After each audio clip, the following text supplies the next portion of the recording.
नमस्कार, north east diary में आपका स्वागत है। उत्तर पूर्वी राज्यों की खबरों के साथ में हम हाजिर हैं। इस हफ्ते क्या मुख्य खबरें रही इस बारे में हम बात करेंगे द वायर की डेप्यूटी एडिटर संगीता बरुआ पिचरोती जी से। मैम, आपका स्वागत है। नमस्कार। आज पहली खबर जो हमारे पास है वो ये है, एनआरसी को लेकर सुप्रीम कोर्ट ने असम सरकार को 31 दिसंबर तक पार्शियल ड्राफ्ट सबमिट करने के लिए कहा है। ये पूरा मसला क्या है? इसमें कई सारे डॉक्यूमेंट्स को लेकर बहुत सारी गफलत है लोगों के बीच में, कई सारे मुद्दे सामने आ रहे हैं। क्या है पूरा मामला? ये एक्चुअली मेन केस जो है एनआरसी का, ये तो साथ साथ सुप्रीम कोर्ट में चल ही रहा है। और ये कल का जो ये अगस्त 24 का जो ये हियरिंग था, ये एक अलग पिटिशन, बहुत सारे एक बंच ऑफ पिटिशन जो स्पेशल लीव पिटिशन कहे जाते हैं, तो उनका लेकर एक वो था। तो उसमें ये कहे गए थे कि अर्लियर जो पहले का एक सुनवाई मेन केस में इन्होंने ये कहा था कि आप 31 दिसंबर तक आप एनआरसी जो स्टेट कोऑर्डिनेटर है प्रतीक हजेला, तो उनको कहा गया था कि आप दिसंबर 31 तक एक ड्राफ्ट एनआरसी जो नेशनल रजिस्टर ऑफ सिटीजन्स, तो 1951 का जो लिस्ट है उसको अपडेट किया जा रहा है असम के लिए, तो उनको आप सबमिट करिए हमें, क्योंकि ये जो अपडेट हो रहा है ये सुप्रीम कोर्ट की निगरानी में हो रही है। और क्यों हो रहा है? क्योंकि ये असम अकॉर्ड जो 1985 में जो साइन किया गया था सेंट्रल और स्टेट गवर्नमेंट और ये आसू और ये जेवाईसीपी इनके साथ, स्टूडेंट एजुटेशन 6 साल चला था, तो उसका एंड ये अकॉर्ड से हुआ था। उस अकॉर्ड में लिखा था कि 24 March 1971 will be the cut off date. तो जब सिटीजन उससे पहले जो आए हैं, कहीं से भी आए हैं, जैसे वो सिटीजन बन सकते हैं भारत के, और बाकी अनडॉक्यूमेंटेड इमिग्रेंट्स हैं। तो ये इसके वजह से ही अपडेट किया जा रहा है ये एनआरसी। तो उन्होंने कहा था कि दिसंबर 31 तक एक ड्राफ्ट आप बना लीजिए, क्योंकि कई बार इसका टाइम एक्सटेंशन हो गया है। तो उसमें लेकिन कल का जो ये बात था, इन्होंने ये कहा कि आप पार्शियल ड्राफ्ट एनआरसी करिए। उसका भी एक कारण है, क्योंकि ये जो मेन पिटिशन है ये एक गुवाहाटी हाई कोर्ट का फरवरी 28 का एक जजमेंट है, तो उसके खिलाफ है ये पिटिशंस। उसके लिए ये प्ली उसके अगेंस्ट है सुप्रीम कोर्ट में। वो प्ली ये था कि अब 11 डॉक्यूमेंट्स के तहत आप आपका इंडियन सिटीजनशिप प्रूव कर सकते हैं, कोई भी एप्लीकेंट। तो उसमें ये है कि उसमें से एक डॉक्यूमेंट है पंचायत का एक सर्टिफिकेट, तो पंचायत सर्टिफिकेट देगा कि ये इनके बेटा है और ऐसे वाले एक वो।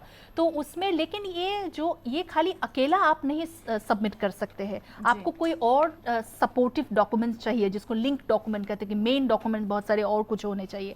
लैंड राइट्स हो, आपके स्कूल के कॉलेज के पढ़ाई का हो, आपके वोटर आईडी कार्ड में आपके नाम हो, बहुत सारी चीज़ें हैं, बहुत सारी चीज़ें। तो उसमें लेकिन ये जो इतने ओवर 2 करोड़ लोगों ने एप्लीकेशंस भरे हैं, तो उसमें से करीब 48 लाख लोग इनमें से इन्होंने खाली पंचायत के ही सर्टिफिकेट सबमिट किए हैं अपने सिटीजनशिप प्रूव करने के लिए। मैं बता दूं कि पंचायत के सर्टिफिकेट को सुप्रीम कोर्ट ने कहा है कि वो एक सपोर्टिंग डॉक्यूमेंट हो सकता है, मेन डॉक्यूमेंट नहीं हो सकता। तो मसला इन 48 लाख लोगों की पहचान से जुड़ा हुआ है। तो उसमें ये है कि अभी इन्होंने सुप्रीम कोर्ट ने ये जो 2 जज बेंच है, इन्होंने इस पे कोई वैलिड है या नहीं है ये सर्टिफिकेट, इस पे कोई फैसला नहीं लिया है।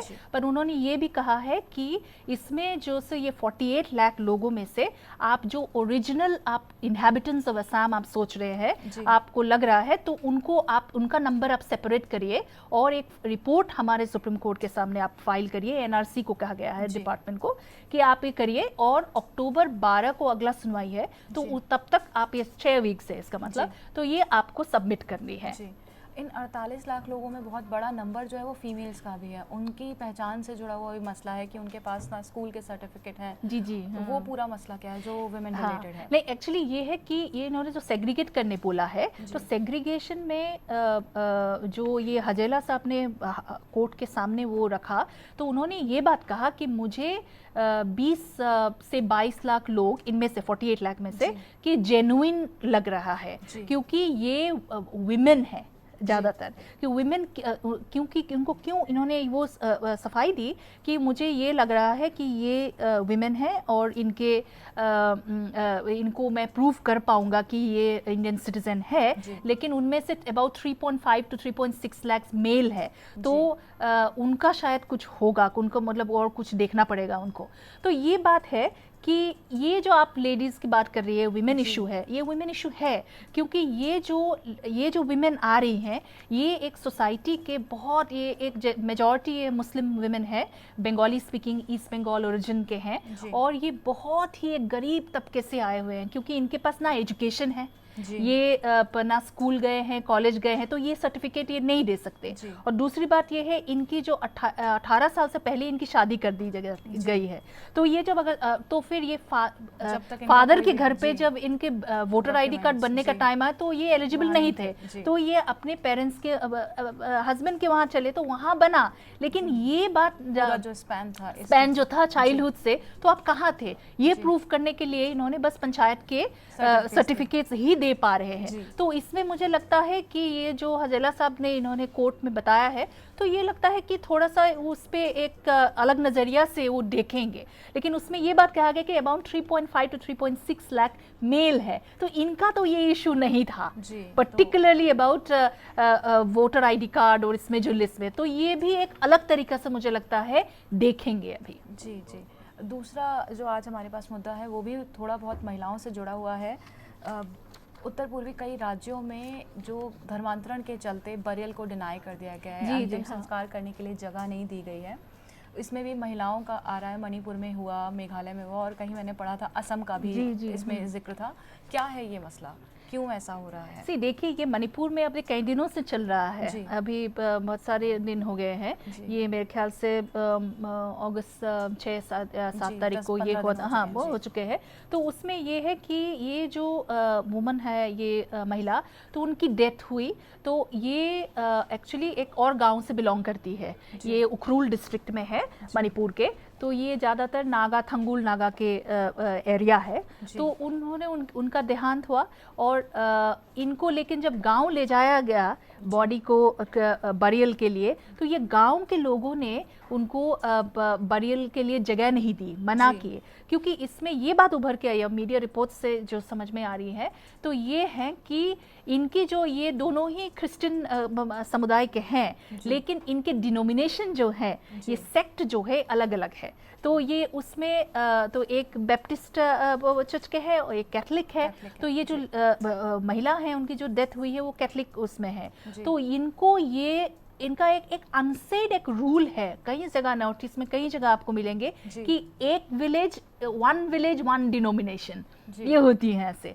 तो ये अपने ही तबके में रहना चाहते हैं, तो ये कोई और अगर कन्वर्ट करे, खाली ये फैमिली, ये जो लेडी का फैमिली, इन्होंने नहीं, कहीं और सारे फैमिलीज ने भी कन्वर्ट किए थे, तो उनको ये गांव से निकाला गया है, वो इनको एक्सटर्न निकाल दिए गए हैं, तो ये कहीं और रहते हैं, ये एक लिटान गांव है तो वहाँ रहते हैं। तो ये अपने जो गांव आने के लिए बॉडी लाने की कोशिश करे, तो उसमें उनके हस्बैंड और फैमिली को ये मना किए, जगह नहीं दी है। तो अभी भी बॉडी जो है ये चर्च में, कैथलिक चर्च जो है इनके लिटान गांव में ही है, रखे हुए हैं। और दूसरा, थोड़े दिन पहले आप अपने जैसे जिक्र किया, ये मेघालय में भी हुआ। मेघालय में एक अलग, मेघालय में ये जो एक उनके इंडिजिनस फेथ के लोग हैं, ये नियाम खासी बोलते हैं, इंडिजिनस फेथ जो है, और बहुत, तो उनके जो एक वो नियाम खासी का समुदाय के एक लोग जो उनकी देहांत हुए, तो ये मेलियाम गांव है, तो वहाँ ले जाया गया, तो वहाँ उनको क्रिमेट करने के लिए जगह नहीं दी, क्योंकि ये एक अलग क्रिश्चियन तबके के लोग रहते हैं, तो उन्होंने ये मना कर दिया। तो उसमें फिर बहुत दिन ऐसे रहा, फिर किसी और ने जगह दिए, अपने ही ट्राइब के, अपने ही ये फेथ के लोगों ने कहीं और जगह दिए, तो ये हो पाया। तो उसके बाद एक असम की भी आप जिक्र किए, असम में ये हिंदू मुस्लिम का एक है, तो ये बट उसमें एक लेडी जो ये मार्गेरिटा टाउन है, तो ये अपर असम में है, उनके वो हिंदू समुदाय परिवार की थी। तो उन्होंने एक मुस्लिम लड़के से शादी की और ये तिनसुकिया की थी और ये मार्गरेटा में शादी हुई। लेकिन उनकी जब शादी उन्होंने जो उनकी जो डेथ हुई तो वो एक ना हिंदू लोगों ने जगह दी मार्गरेटा में और मुसलमानों में भी नहीं दी। तो पे बहुत ही हंगामा हुआ स्टेट में। तो उसके बाद उनको बॉडी को तिनसुकिया ले आया गया और लोगों ने फिर, क्योंकि अपनी बेटी है अपनी जगह की, तो उनको जगह दी। तो ये एक चीज़, ये सब ये बहुत मतलब हमें आपको नेशनल मीडिया में सुनने को नहीं आएगा, लेकिन ये बहुत ही बड़ा मसला स्टेट में हो रहा है ये। जी, क्योंकि ये जो मणिपुर में है इसमें एक रैली भी निकाली गई। ये इम्फाल से ज़्यादा दूर नहीं है, कहीं 35-40 किलोमीटर की दूरी की बात है ये। और शिलोंग से तो ये 15 किलोमीटर होंगे, ये जो विलेज की हम बात कर रहे हैं। और असम में ये होगा, गुवाहाटी से बहुत दूर है, 250 किलोमीटर के दूर पे अपर असम में है। तो ये जो क्रिमेशन और ये सब की बातें बहुत ही पेपर में आ रहे हैं, लोकल मीडिया में आ रहे हैं, तो इसमें बहुत बड़ी बात है ये। जी। एक दूसरी बात जो हमें नेशनल मीडिया में नहीं देखने को मिली है वो है चकमा स्टूडेंट्स को लेकर जो पूरा कंट्रोवर्सी हुई है मिजोरम में। मिजोरम में चकमा स्टूडेंट्स को मेडिकल कॉलेज में दाखिला नहीं दिया गया। इसको लेकर कांग्रेस के जो मंत्री हैं सरकार के, उन्होंने इस्तीफा भी दिया है। ये पूरा क्या मसला है? देखिए, ये जो शुरुआत हुई थी, ये 4 बच्चे जो है मेडिकल के स्टूडेंट जो NEET के एग्ज़ाम में क्वालिफाई करने के बावजूद भी स्टेट का कोटा से इनको वंचित किया गया है, क्योंकि ये एक बहुत ही पावरफुल स्टूडेंट बॉडी है और जो कोई सिविल सोसाइटी ऑर्गेनाइजेशंस हैं, इन्होंने इस बात की अपोज की थी, क्योंकि ये बात जाके ये चकमा समुदाय के उसमें आता है कि ये ओरिजिनल जो कम्युनिटी के लोग नहीं है, मिजो नहीं है, ओरिजिनल रेजिडेंट्स नहीं है। ये सब बहुत सारे एक कंट्रोवर्सी चली आ रही है। तो हालांकि ये सारे इंडियन सिटीजन्स ही हैं, वो चकमा मिजोरम के चकमा सब इंडियन सिटीजन्स है और ST भी हैं। तो उसमें तो इस बात से शुरू हुई। तो इन्होंने फिर जब ये बात बढ़ा तो ये चकमा जो MLA हैं कांग्रेस के, ये एक सेरिकल्चर और सेरिकल्चर और फिशरीज के मिनिस्टर भी हैं, तो उनको रेजिग्नेशन का डिमांड आया। तो ये इन्होंने खुद ही रिजाइन कर दिया, क्योंकि मुझे लगता है कुछ प्रेशर अपने कांग्रेस के उसमें से भी थे कि ये बात बड़ा ना हो जाए, क्योंकि अब देखिए इलेक्शन का मामला है, ये इलेक्शन 2018 में आ रही है। ये सब जो स्टेट हैं, छोटे छोटे स्टेट है, उसमें ज़्यादा बहुत बड़ा मसला लोगों के अंदर नहीं है।